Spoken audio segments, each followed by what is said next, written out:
Palani Tuskers team நேற்று junior stealers டீமை தோக்கடிச்சு மறுபடியும் அந்த வெற்றி பாதைக்குள்ளே வந்திருக்காங்க. அண்ட் அது மட்டும் இல்லாமல் இப்போதைக்கு பாயிண்ட்ஸ் டேபிள் எந்த நிலவரத்தில் இருக்குது அப்படிங்கிற எல்லா விஷயத்தையும் டீட்டெயிலாக பார்க்கலாம். ஸோ வீடியோ ஸ்கிப் பண்ணாமல் பாருங்கள். புதுசாக வந்து பார்க்குறீங்கன்னா சேனலை சப்ஸ்கிரைப் பண்ணிவிட்டு இந்த வீடியோக்கு ஒரு லைக் கொடுத்துக்கோங்க. Palani tuskers vs junior stealers இந்த மேட்ச் வந்து நேற்றே முடிஞ்சு போச்சு. பட் நமக்கு லேட்டாக தான் ரிவ்யூ போட முடிஞ்சிச்சு, ஒரு சில பர்சனல் ரீசன்ஸ் அப்படின்னே வச்சுக்கோங்களேன்.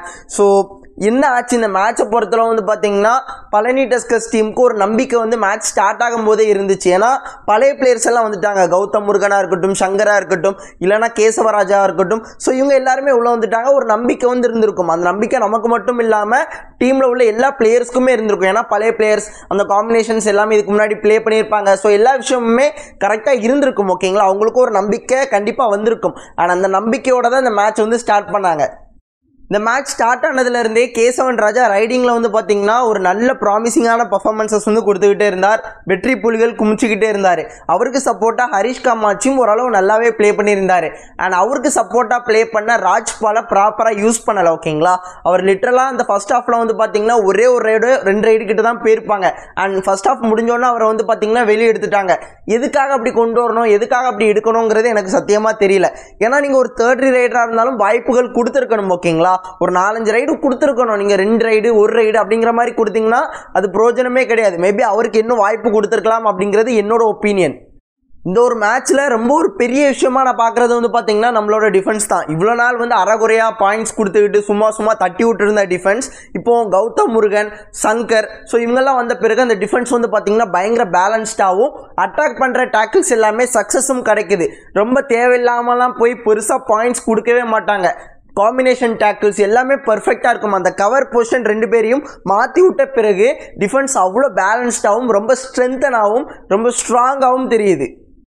ஆனால் அதுதான் ஒரு கவர் பிளேயருக்கு வந்து ரொம்ப முக்கியமான விஷயமா பார்க்குறேன். ஏன்னா நம்ம வந்து பாயிண்ட்ஸ் எடுக்கணும்னு சொல்லி சும்மா கொடுத்துக்கிட்டே இருக்கக்கூடாது.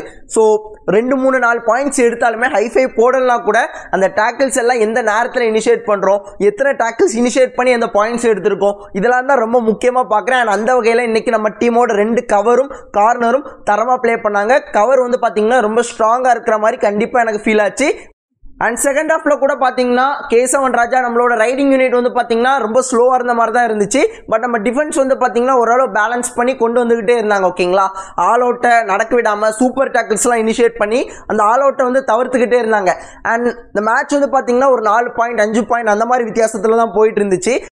பட் எந்த இடத்துல பழனி டஸ்கர்ஸ் டீம் இந்த மேட்ச் பிடிச்சி இழுத்தாங்க அப்படின்னு கேட்டிங்கன்னா கேசவன் ராஜா வந்து பார்த்தீங்கன்னா ஒரு 4 பாயிண்ட் அந்த ரைடு வந்து பண்ணியிருப்பாப்ல. ஓகேங்களா, ஆல் அவுட்டுக்கு ஒரு 2 பாயிண்ட், டோட்டலாக 6 பாயிண்ட் ரைடு ஒன்று வந்து பண்ணியிருப்பாப்ல. ஆனால் அந்த இடத்துல தான் வந்து பார்த்தீங்கன்னா மேட்ச் லிட்டரலாக பழனி டஸ்கர்ஸ் டீம் ஸ்டீல் பண்ணிட்டாங்க அப்படின்னே சொல்லலாம்.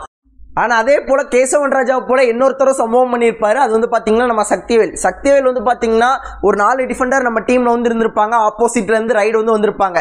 ஒரு சில கேர்லெஸ் மிஸ்டேக் வந்து சக்திவேல் பண்ணதுனால ஆப்போசிட் டீமுக்கு ஒரு பாயிண்ட் வந்து போயிடும். ஓகேங்களா, வேற ஒரு டிஃபெண்டரை தொட்டுட்டு போயிடுவாங்க.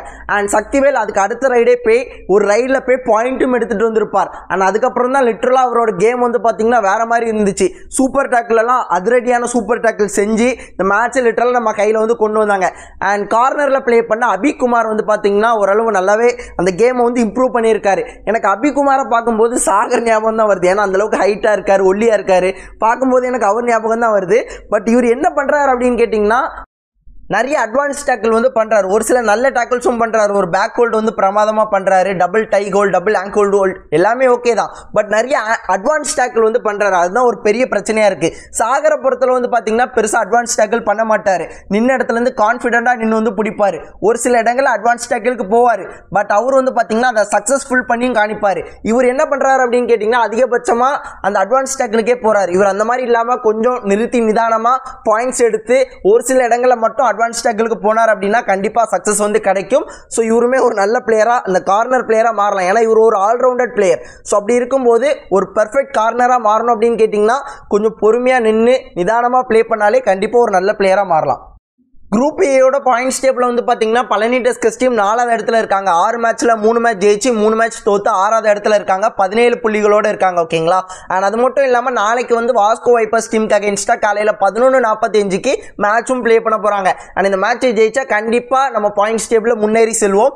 அண்ட் நாளைக்கான மேட்ச் கண்டிப்பாக ஜெயிச்சே ஆகணும். ஈஸியாக ஜெயிப்பாங்க அப்படிங்கிற நம்பிக்கை இருக்குது.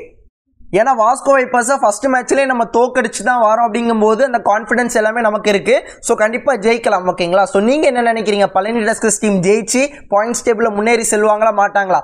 உங்களோட ஒப்பீனியனை மறக்காமல் கமெண்ட்டில் சொல்லிடுங்க. அண்ட் வீடியோவில் தான் இவ்வளோ நேரம் வீடியோ ஸ்கிப் பண்ணாமல் பார்த்தா உங்கள் எல்லாருக்குமே நன்றி. இதே போல் நல்ல வீடியோவில் நாளைக்கு பார்க்குறேன். அது வரைக்கும் டாட்டா, பை பை, see you நண்பா.